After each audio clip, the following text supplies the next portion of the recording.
ভগবান আর আল্লাহ এক। তাহলে ভগবান আর আল্লাহ যদি এক হলো, ওদের বিচার ওদের কাছে দাও। তাহলে অযোধ্যার মসজিদটা বাবরিটা আল্লাহ এবং ভগবানের ছিল, ধরে নেন দুজন যদি এক হয়, দুজন ছিল। তাহলে ভগবানের আল্লাহর ঘরটা ভেঙে কেন ভগবানের ঘর রামের ঘর তৈরি করা হলো?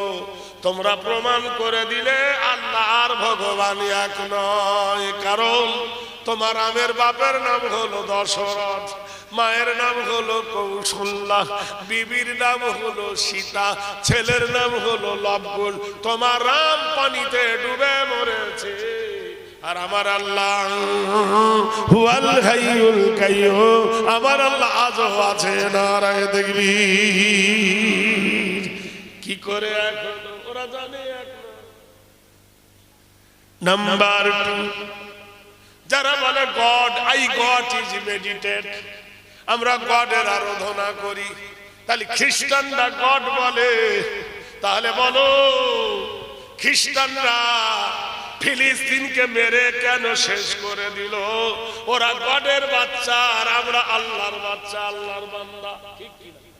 তাহলে আল্লাহ আর গড যদি এক হলো, একই মালিক যদি হলো, একই কোম্পানি হলো, এই মোবাইলটা যদি খারাপ হয়ে যায়, এই কোম্পানির কাছে গেলে অফার আছে, বিনা টাকায় সারিয়ে দেবে, সার্ভিসিং দেবে কি?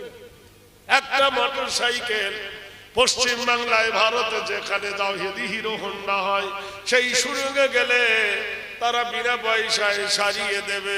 তাহলে কোম্পানির যদি এই এক কাজ হয়, তাহলে তুমি যদি বলো তোমার আল্লাহ আর গড যদি এক হয়, তাহলে গড আল্লাহওয়ালাকে বোমা দিয়ে মারছো কেন? এর দ্বারাই বোঝা গেল তোমাদের গড আর আমাদের আল্লাহ এক নয়। আর একটু গভীরে চলে যাই বন্ধু, তাহলে বুঝতে পারবেন যারা হলো ইহুদি, মুসা নবীকে যারা মানে, ওদের আল্লাহ আমাদের আল্লাহ এক নয়।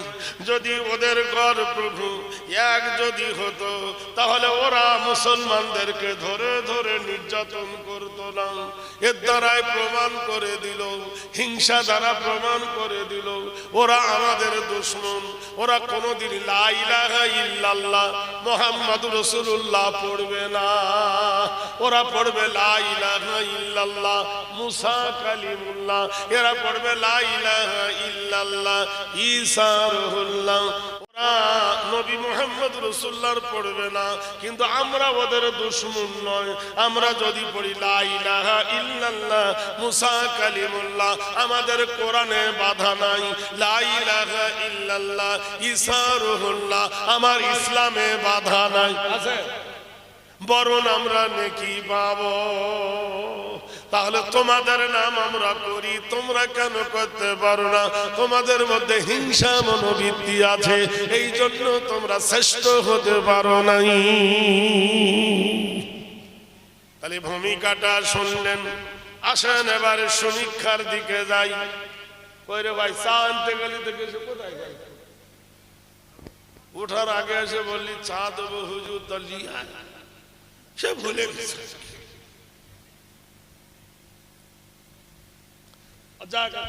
পানি আনে না, কথা দিতে হবে। হ্যাঁ ভাই বলুন, তুমি ডাবের দাম বেশি না নারকেলের দাম বেশি? একটা ডাব 60 টাকা 70 টাকা, একটা নারকেলের দাম কত? 15 টাকা 20 টাকা 25 টাকা। তা আমি ডাব আছি না নারকেল আছি? বুড়া হয়ে গেছি, বুঝলেন না? নারকেল হয়ে গেছে, দাম কমে গেছে।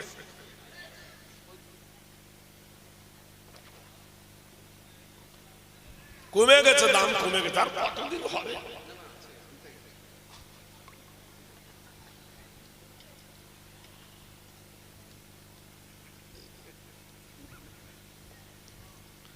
আল্লাহু আকবার, আল্লাহ।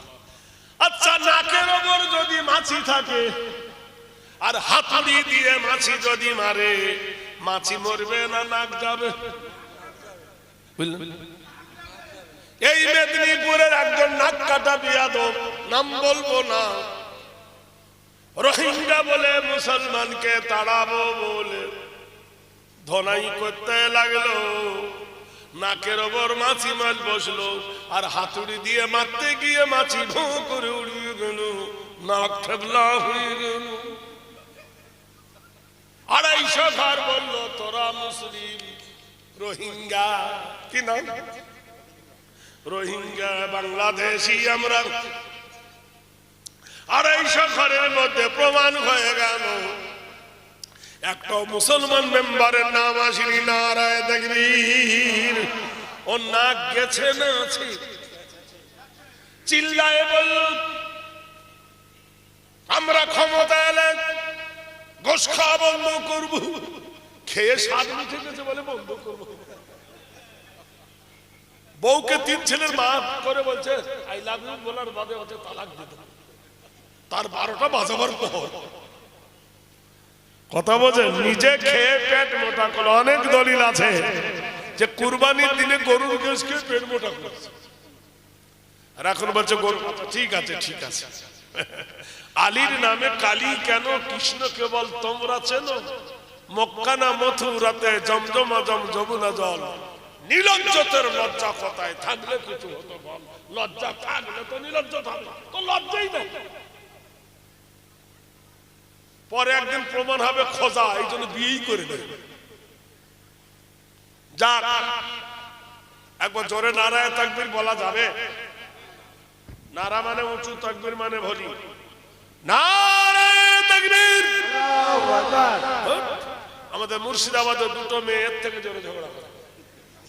ইয়ে পড়ার আওয়াজও পড়ায় চলে। আরেকবার হবে? নারায়ে তাকবীর। হ্যাঁ, আসছে দিন ইনশাআল্লাহ। কবি সম্রাট নজরুল একটা গান গেয়েছিল, খুব দামি গান। কি বলুন তো? কোন একদিন এদেশের আকাশে কলেমার পতাকা উড়বে। বলো ইনশাআল্লাহ। জোরে বলুন। সেদিন আর নেই বেশি বাকি, কিছু দূর আগে গেলে মিলবে। কোন মেয়ের যখন বাচ্চা হয়, প্রসব বেদনা হয়, মা কাঁদে যে আমার মেয়ের একটা ছেলে হবে, আমাকে নানি বলবে। শাশুড়ি কাঁদে আমার বৌমার একটা ছেলে হবে, আমাকে দাদি বলে ডাকবে। কাঁদে, সে কান্নাটা কিন্তু সুখের কান্না। ভারত এখন ছটফট করছে, প্রসব করবে। কি করছে? ছটফট করছে। ছেলে হবে, সেই ছেলেটা প্রসব করার জন্য ভারত ছটফট করছে। 2030 সালে ইনশাআল্লাহ ভারতের মাটিতে মুসলমানের হাতে কিছু আসবে। নারায়ে তাকবীর। আল্লাহু আকবার। কারণ সাচার কমিটি রিপোর্টে মুসলমানের জনসংখ্যা দাঁড়াবে কত? 70 কোটি। 70 কোটি যদি মুসলমান একবার হয়ে যায় ভারতে, অনকুম জনকুমুর খনকুম। এই জন্য তারা ভাই চাটা একটু খেয়ে নিন। খাবো তা আপনার তো তুমি কি করবেন? জিজ্ঞেস করেন লা ইলাহা ইল্লাল্লাহ, লা ইলাহা ইল্লাল্লাহ, লা ইলাহা ইল্লাল্লাহ, মুহাম্মাদুর রাসূলুল্লাহ। ভাইরা আমার, মুসলমান বানিয়েছেন মসজিদ, হিন্দুরা বানাইছে মন্দির। আমরা কোন মন্দির দেখে ঘৃণা করি না, আমরা কোন প্রতিমা দেখে ঘৃণা করি না, আমরা কোন ঠাকুর দেখে ঘৃণা করি না। তোমার ধর্ম তুমি করছো, আমার ধর্ম আমি করছি। কোরআনে বলেছে লাকুম দীনুকুম ওয়ালিয়া দীন। তোমার ধর্ম তোমার কাছে। ইসলাম জানিয়েছে, নবী বলেছেন কোন ধর্ম অবলম্বীদেরকে গালি দিও না। এই জন্য দেশে দুর্গা পুজো হয়, সরস্বতী পুজো হয়, কালী পুজো হয়। হিন্দুদের মুসলমানরা কোনো অসুবিধা করে না। কিন্তু তোমাদের দেবতার মন্দির আর আমাদের আল্লাহর ঘর নিয়ে এত দ্বন্দ্ব কেন? ভারতবর্ষের মাটিতে মন্দিরের দুশমন নাই, ভারতের মাটিতে স্কুলের দুশমন নাই, ভারতের মাটিতে কলেজের দুশমন নাই, ইউনিভার্সিটির দুশমন নাই, নার্সারির দুশমন নাই। ভারতের মাটিতে মসজিদ আর মাদ্রাসার দুশমন কেন? এর একটাই কারণ, চিনিও সাদা, লবণও সাদা, কিন্তু লবণে কোনোদিন পিঁপড়ে লাগে না। লাগে? পিঁপড়ে লাগে কিসে? চিনিতে। এই জন্য মসজিদ হলো চিনি, তাই পিঁপড়ে লেগেছে। মাদ্রাসা হলো চিনি, তাই তোর শত্রু লেগেছে। ভাইরা আমার, বন্ধুরা আমার, কেন এত শত্রুতা? একটা নামা বলি যদি গায়ে দিয়ে দেয়, ওরা কে যাচ্ছে? বলে ঠাকুর যাচ্ছে। একজন পৈতওয়ালা যদি যায়, কে যাচ্ছে? বলে ব্রাহ্মণ যাচ্ছে। একজন ন্যাংটা যদি যায়, তো বলছে ন্যাংটা সাধু যাচ্ছে। একটা ন্যাংটা মাথায় জটওয়ালা যদি যায়, তো বলে সন্ন্যাসী যাচ্ছে। আমরা কিছু বলি না। আর আমাদের দাড়িওয়ালা যদি একজন যায়, বলে লাদেন, একটা টুপিওয়ালা যদি যায়,